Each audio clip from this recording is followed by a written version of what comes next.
Human rights abuses are a problem in other parts of Asia, including China, where pro-lifers face many challenges as well. Our next guest has launched a campaign there to save unborn baby girls. Sex-selective abortion is not a new phenomenon in the country. An old Chinese proverb says, "The more sons, the more blessings."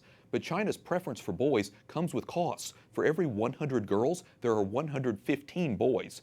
And according to the U.S. State Department, in 2015, the communist country carried out 23 million abortions. Reggie Littlejohn joins us now. She's the president of Women's Rights Without Frontiers, an advocacy group that is fighting forced abortion and sexual slavery in China. Reggie, welcome back to the program. Thank you very much. As an advocate working on this issue for decades, can you describe the impact of sex-selective abortions on girls in China?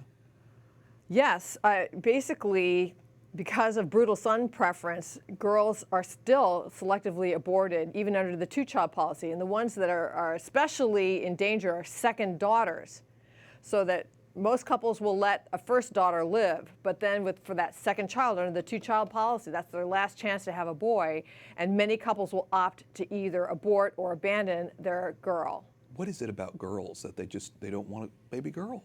Traditionally, when a young couple marries, the young woman goes over to the young man's family and they will support his parents in their old age. So sons are like Social Security for Chinese couples. And so when they only have two girls, and under the two-child policy, the second girl, they feel like they have a choice of either aborting or abandoning that girl or facing poverty in their old age. You mentioned the two-child policy. Obviously, for decades, China had a one-child policy. Now they've implemented where married couples can have two children.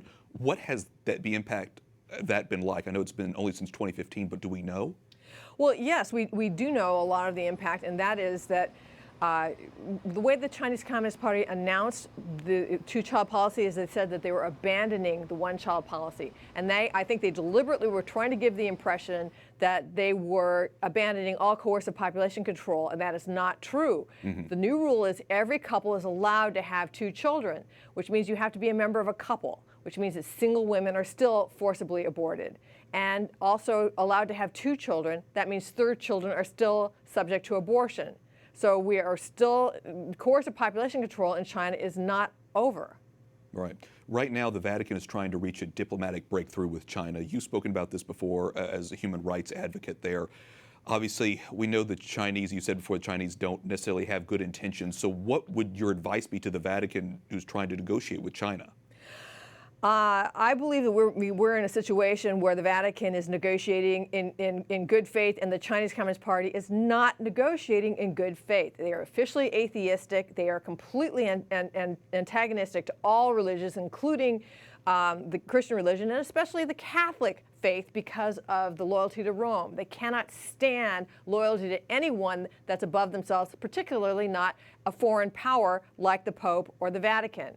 So, and I would not trust them to keep their promises. I really think that the Vatican needs to be extremely careful in these negotiations and just really not trust anything that they say. Because the trick there with the Chinese is that they want control of the bishops, right, who they want to name as Catholic bishops. Right. So my understanding of the current deal that's on the table is the Chinese Communist Party will propose a panel of bishops, and the Vatican gets to pick one. Well, you know what? All of those bishops that they're going to be proposing are going to be loyal to the Communist Party over Rome. So it doesn't really matter which one is picked. It's not going to be, an authentic Catholic.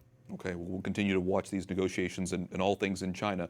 Reggie Littlejohn, president of Women's Rights Without Frontiers, thanks so much for talking with us about it. Thank you very much for having me.